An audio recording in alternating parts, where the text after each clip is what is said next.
You're watching Public Comment every Thursdays at 8 a.m. The live stream. Detroit is different in Bridge Detroit. Local politics of Detroit.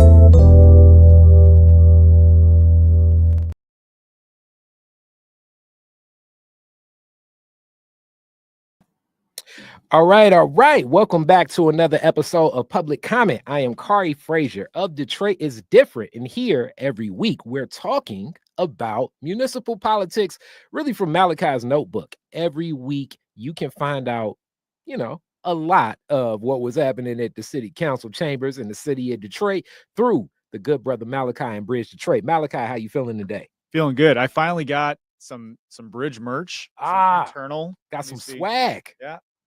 Nice little crew neck. We got some Carhartt hats that are a little small. I got to break them in before I wear them in here. Here we go. But yeah, you might see me out and about now. Okay. If I wasn't recognizable already, maybe I'll be a little bit more now. Okay, all right. I'm with that. And also, we launched the special project. The project is Detroit Next, just launched. It is another program not studying, but just more so offering some perspectives and takes of what's happening with the municipal election in the city of Detroit. That is another collaboration between Detroit is Different and Bridge Detroit. This one, I'm not giving all of my community views just yet. I'm gonna come on sometimes, but it's Malachi Barrett and Stephen Henderson anchoring this discussion from a journalistic lens of what's happening with this municipal election coming up. Malachi, tell the people a little bit more. Yeah, I mean, Stephen and I felt like there needed to be a better way for us to kind of reach folks who are interested in the mayoral race and the city council races. And, down the line, there's Board of Police Commissioners we'll probably be talking about, and some others, city clerk potentially. I've enjoyed our conversations here. I feel like this has been a good way to just get information across to people in an easy to understand way, in a more conversational style. So we want to kind of do something similar to that, focus on the elections this year. It's called Detroit Next. It's out now. Today's the 5th. So by the time you're watching this, it will definitely be out on our YouTube channel, Bridge Detroit, as well as all the places you get podcasts. So it's an audio video show. We're going to be bringing on guests from the community. So if you're a community voice and you like this show, you like the conversations that we have, and you want to talk about who should be the next mayor, how the mayor should affect all the things we talk about on this show, reach out to us so that we can have you on. We're going to be bringing the kind of concerns and issues that are brought to us by residents. We're going to bring that to candidates and hopefully do some events with them as well and do some interviews. So just getting kicked off. It's a long year, but hey, we're in March already. So it's time to start tuning in on these municipal elections because they affect your life probably more than that State of the Union address the other night. So definitely. That was very colorful. And also, as you talk about March, it looks like the Michigan State Spartans are on their way to a championship. So go green. All right. So amongst the go green, let's talk about the Renaissance Center. That is the story amongst us. So, Renaissance Center redevelopment overview. City Council voted 8-1 against the historic designation study. Some towers to be demolished, but complete demolition ruled out. Mayor Mike Duggan supports redevelopment to prevent long-term vacancy. General Motors and Rock family of companies propose a $1.6 billion redevelopment plan. Plan includes transforming the area into a 21-acre entertainment district, designating the Renaissance Center as a historic office buildings would have killed any realistic hope of redevelopment. And that is a quote from Mayor Mike Duggan. So if you kind of get what's going on, and we brought this up a little bit before, Council Member Angela Whitfield-Calloway brought up saying, hey, we need to make this a historic district. And that would have changed anything. If anybody knows about historic districts and how redevelopment goes with that, you have to keep restored whatever historically is there. So this keeps the Renaissance Center there. This is a very interesting layered discussion that the next mayor and the next council will be dealing with head on, because in this city with so much of a downtown development authority and money being into projects that are downtown, it's going to take, as we see, a proposed $1.6 billion for this redevelopment. And I imagine a lot is going to come from the city in support of this. And the skyline of the Renaissance Center is a signature piece of what we look at when we think of the city of Detroit. This is one of those tough ones, very tough one. Got more slides on this. But before we even get into that, the 8-1 vote, what was just the tone during the vote? Yeah, I mean, I was as an observer of city council, I was a little surprised that it was that slanted one way. Whitfield-Calloway stood alone in voting for a study of the historic value of the building. Basically, the city council would have had a chance to vote to decide, whether to actually make that a historic district at a later date. This was just about creating a study. Um, but most folks felt like, this was kind of unnecessary because they probably would have voted down the historic designation either way. And that's largely because it would have made it a lot more difficult for GM and Rock to carry out the redevelopment plan that they have outlined. And that has changed a little bit already. I think this was introduced before the city council heard kind of the new version of the plan that calls for two of the towers being demolished, two of the five towers being demolished, and it's kind of turning it into a Navy Pier like Detroit's Navy Pier is kind of the comparison that GM officials have made. They want to put some more affordable housing in there. They want to put retail and different amenities. I mean, it's basically kind of like a rebirth, a renaissance of the Renaissance Center is the way that they're pitching it, Hilarious. right? And it just would have been a lot harder with that historic protection in place. So So council members, I think, were a little more.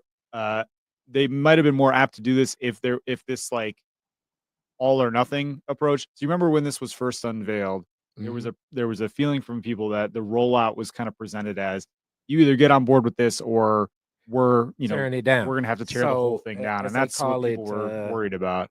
As they call it, the gunboat diplomacy. Yeah. So it's a couple more things. So the arguments for redevelopment, developers argue historic designation will make the site obsolete. They argue it's already obsolete, to be to be honest. The presentation they heard last week was like, this building is useless. As you see the photos that Malachi took, and it's not necessarily bustling as it was in sometimes. Renaissance Center described as exclusionary and outdated and difficult to navigate. The goal is to create that Navy Pier style attraction with affordable housing and public spaces. GM cites lack of retail accessibility and decreasing corporate tenants. Supporters believe redevelopment will modernize Detroit's riverfront. The Renaissance Center's office towers have twice the square footage of the Empire State Building. Right? Isn't that crazy? Yeah. I was pretty shocked by that. Yeah. Definitely. So concerns over historic preservation. Council Member Angela Whitfield-Calloway supported studying the historic designation. She argued that preservation efforts allow more public input. Concerns that Detroit is losing too much of its architectural history. Critics worry new developments lack unique design elements. Some view the Renaissance Center as part of Detroit's cultural and economic story. I'm asking that we allow people to speak. Let's not be so quick to demolish. That is a quote from Council Member Calloway. And also the racial and cultural considerations. Some council members believe the Renaissance Center was exclusionary to Black Detroiters. Gabriela Santiago Romero and Fred Durrell III cited a racist history. Others, like Whitfield-Calloway, recall Black businesses thriving there. It hasn't meant much to Black people, says Councilmember Mary Waters. Debate reflects a broader concerns about representation in urban planning. History tells a story, and it's not always peaches and cream. That is Janice Chapman talking about the history of the Renaissance Center. That definitely through the Detroit is Different archives, I found out a lot of different stories about the start of it, and you can study it. This is known information, but it's different when you get the verbal information. So recently, I even ran a post about the start of the Renaissance Center being like a Somerset attraction full of stores and mall-like attractions in the 80s when it started, and the mother, Ma Spice, as I know her, but people maybe know her as Spice Adams' mom from the city of Detroit, Chicago Bear legend and King Crusader legend, worked at the shirt factory there, the t-shirt store. I should say. So there it was like a lot of high-end stores, high-end restaurants as it's starting. all of the towers were occupied, which that is a 80s Detroit. And it was one of those projects that was needed as the beacon of hope for what could happen in this Coleman and Young administration. Then, now it stands for something different. I've never personally felt the Renaissance Center was, I guess it's like back to like how we look at racist.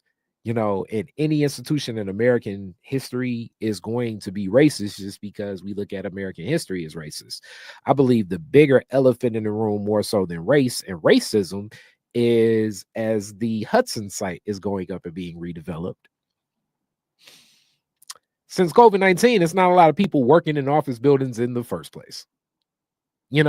So when you say that the Renaissance Center is vacant, I would argue, how occupied right now is the Penobscot building? Yeah, I mean, the whole downtown, I don't have the number in front of me, but I think it's, well, I don't want to guess, but there's a lot of office vacancies downtown post-COVID. Those workers haven't come back. It's not unique to the Rent Center, though. Yeah. It's more striking because they have so much space there, right? Yeah. And I would say this isn't just a Detroit thing. This is an America thing. So like when you look at downtown Detroit, I mean, all these buildings, I would say like, if we're going to throw out stats and statistics, what's that mean? And even the building, because that's really my argument, even for the buildings that they're building, is Little Caesars Arena's headquarter, is all of that Little Caesars? I would probably not say yes. And if it's not all Little Caesars, then how occupied is that space? How occupied is the CompuWare building, which wasn't built that long ago, which is obviously not the CompuWare building anymore. I don't even know how occupied that space is, right there in Campus Marsh. It's like, what's the occupancy? I would wonder for most of these buildings downtown, as people no longer are working 9 to 5 inside an office in an office building. It was striking to me. Actually, the week before it was announced that the Renaissance Center would be demolished as GM was moving to the 2 floors in the Hudson site, I was having a discussion with my homie Kirk May. So me and Kirk are talking, and I'm like, man, I was walking through the Renaissance Center yesterday, and it was just so empty around lunchtime, because usually that corridor from it's a couple corridors. So like those skywalks. So you got the skywalk from the city county building that goes over to the Millender Center, the Millender Center over to the Renaissance Center. In the 90s, it'd be people just, going, having lunch, and that was the thing. I remember that. And even in the 2000s, I walked that corridor again because I'm like, I think it's a post office over here, or I think it's a UPS store or a CVS. It's like, nah, it's not really happening. I know Andiamos is there. I believe the Panera Bread is still there. Yeah, I had lunch after city council there yesterday at the Panera. Andiamo looked closed to me at the time, but there was not much. Yeah, there were no other real businesses that were open down there. I love Joe Muir. That's one of my places, but I'm just going to Joe Muir. And a lot of times when people come, they'll do conferences and stay at the Marriott there, and the space of like even the Renaissance Club and what did exist in the institution of the Renaissance Center. It had a Tommy Hearns fight there, like starting it up to get people galvanized to connect with the city. Oh, that's cool. Yeah, so we'll talk about the movie theater that used to be there too. I found this stat, just to go back real quick. We got half as many downtown workers daily as we did before the pandemic right now. Wait, time out. You said, wait. So this is really the bigger discussion. And I'm not necessarily saying demolish or not to demolish, but we are investing in other businesses and buildings to be built. So if you have 50% of people working downtown, then we're investing in these other projects. Like, what's going on if the people aren't working in offices? And clearly you see that with the amount of money that the average Detroiter making, I definitely don't think that the few people that are working downtown, they probably are not living in neighborhoods like mine. A lot of the frustration around this, I think, too, is the kind of switcheroo, if I can call it that, that has happened between GM and Bedrock. You mentioned the Hudson site, right? That's being built by Dan Gilbert's company, and that's where GM is moving, its corporate headquarters into, and abandoning the Rent Center. And in exchange, there's been a 10-year conversation apparently happening in the background that I don't think the public has been aware of at all, between GM and Bedrock about what's going to happen with the Rensen. And so, both projects are going to need, one of them, the Hudson site already has received quite a bit of public tax incentives. The Mhm. Renaissance Center is going to need that to happen. And so I think people are kind of mad about this, like the fact that the Renaissance Center is kind of obsolete now for office work. It worked out kind of nicely for Rock. And I think, what they want to do with the public promenade looks nice. There's a lot of very valid criticisms of the design of the Renaissance Center building and how confusing it is, and how, you got to remember too, when it was built, it was meant to be kind of like the new center of downtown. It was meant not to connect to the rest of downtown, which was going through a really hard time. I mean, the DDA had been created just a couple of years before, largely because everybody, in terms of businesses and residents, were fleeing downtown Detroit. So the Renaissance Center, in a lot of ways, it doesn't kind of fit the new vision of downtown. It doesn't encourage a lot of like movement in between. But I think people have a lot of complicated feelings about it, and it is kind of like a symbol of Black leadership as well. I think its connection to Coleman Young, yeah. securing that, which is why I was a little surprised to see the building called racist. Yeah, and that too. I mean, when we think about the Renaissance Club and that founding, and someone even uplifted, it was Ken Coleman. I got to give Ken a call this week. Another one of my big homies, Judge Claudia Morcom. She's one of the founding members of the Detroit Renaissance Club too. So, as a Black woman being involved in one of those structures, spaces, and places, I guess I would say definitely it never felt as inclusive for neighborhoods. I don't necessarily know how racist I felt the space always was, because all the security guards. Yeah. It's very tough. I often think of the other challenges that exist that raise up when we have this discussion. One, this is going to take a lot of public dollars for whatever the project looks like. Two, those public dollars are going to go to corporations that have had their hands on public dollars for a long time. And we clearly are looking at less federal dollars coming to the city of Detroit moving forward. So when we think about some of those challenges, like water main breaks, like access to places for people experiencing houselessness, like what's going to happen with some of the parks and continue redevelopment there, the programming to activate and keep active a lot of the recreational centers. And then you think of billions of dollars into office buildings where we already have 50% less people working in office buildings themselves. I mean, I would argue, is the office building concept itself something that is of old age for America, period, not just in Detroit, because this is happening across the nation as people are not working in office anymore. You go into a space as an office space. Yeah. It's a news center, so it didn't. And how often does it look active? You know what I'm saying? Like how in a work week, and I mean, you're just eyeballing it, but I'd assume, you go like twice a week, maybe. I go today because it's close to where we record here, and I go on Monday. And I think that's what we're kind of looking at, period. So for a city to spend its tax dollars that's already working with scarce resources and so many needs on office space, I don't know. We have to make that office space so much more multi-purpose. And if you make it more multi-purpose and more inclusive for different populations, meaning some of the houselessness, retail space, what can be included, I don't know what that looks like, or the other great structure that the city helped build. I mean, how occupied is the Ford building right now? No idea, but it's probably pretty similar. The train, you know what I mean? Yeah, The train, the central station. Well, most of it is still not. I don't think a lot of those offices are even really open yet. So it's really like that first floor kind of museum level.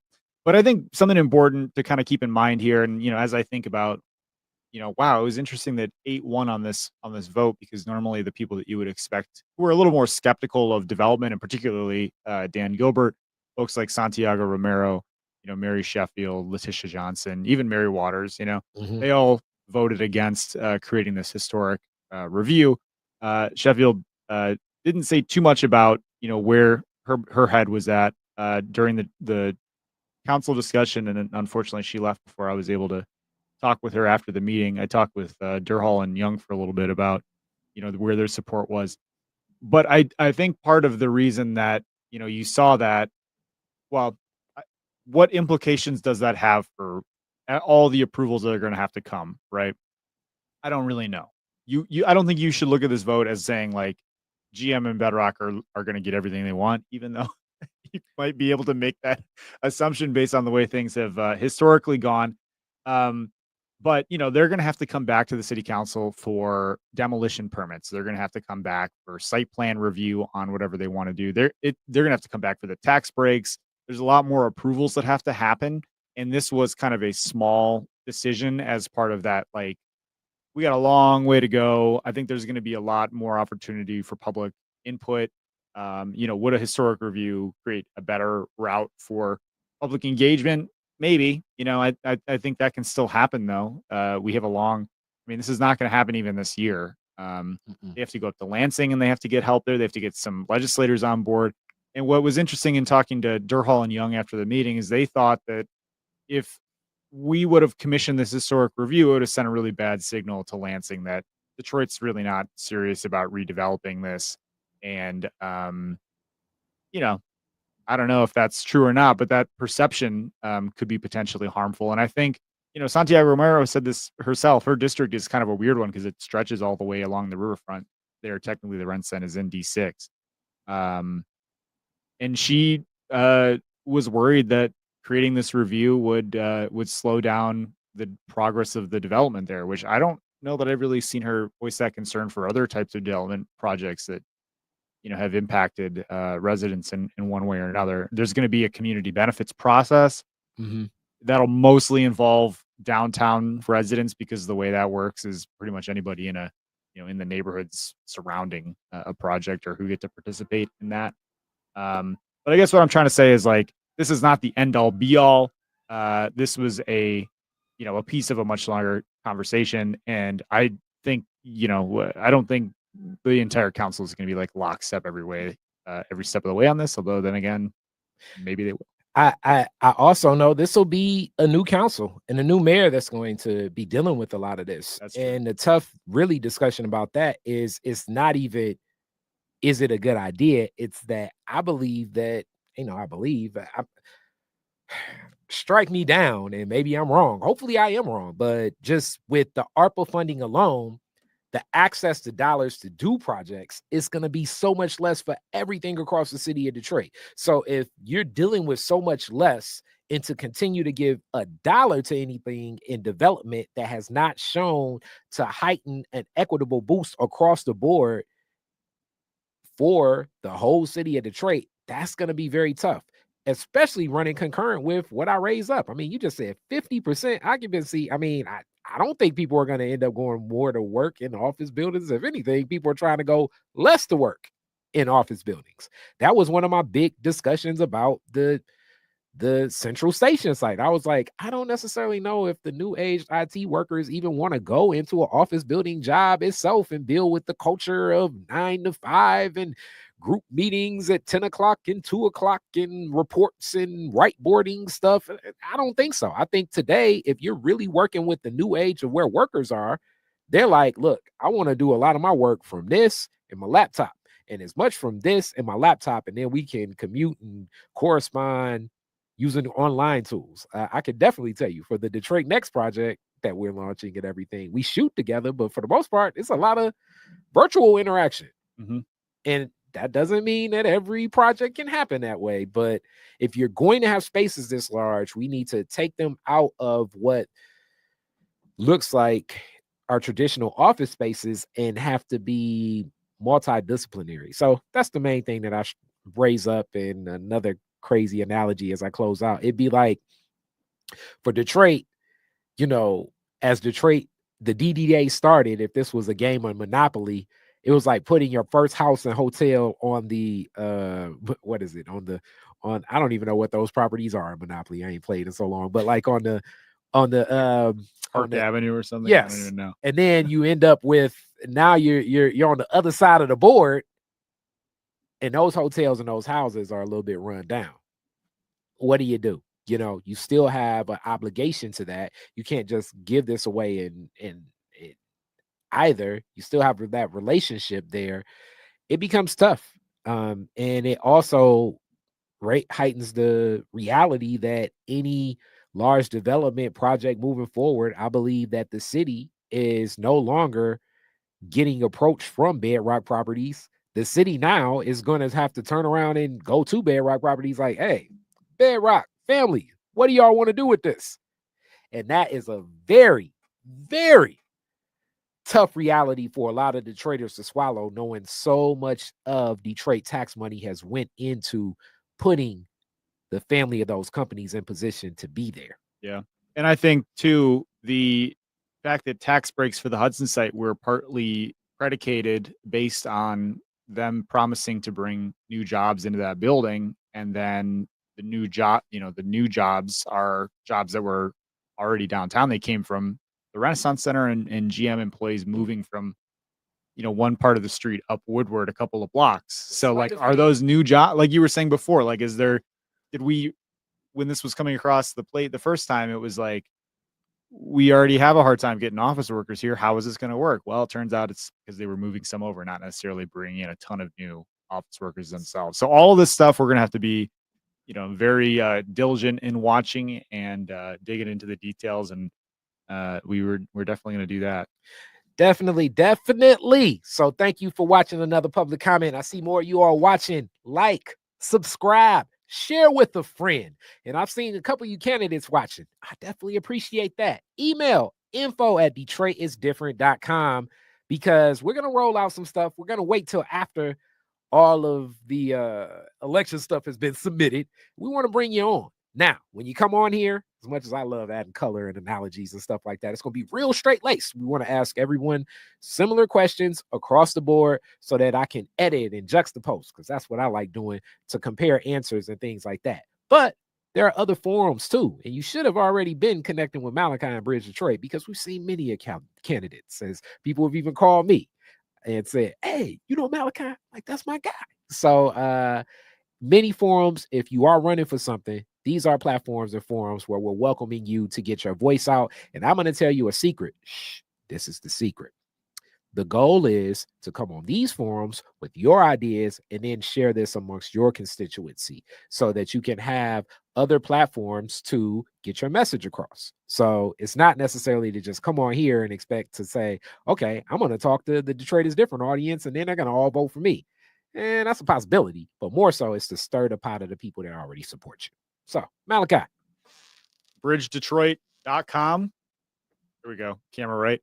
That's where you can find us. We are a nonprofit newsroom supported by you, the community. I, as I was telling Khary earlier, don't know much. All I know is what you guys tell me and what I hear in conversations with Detroiters. So please support us. Support Detroit is Different.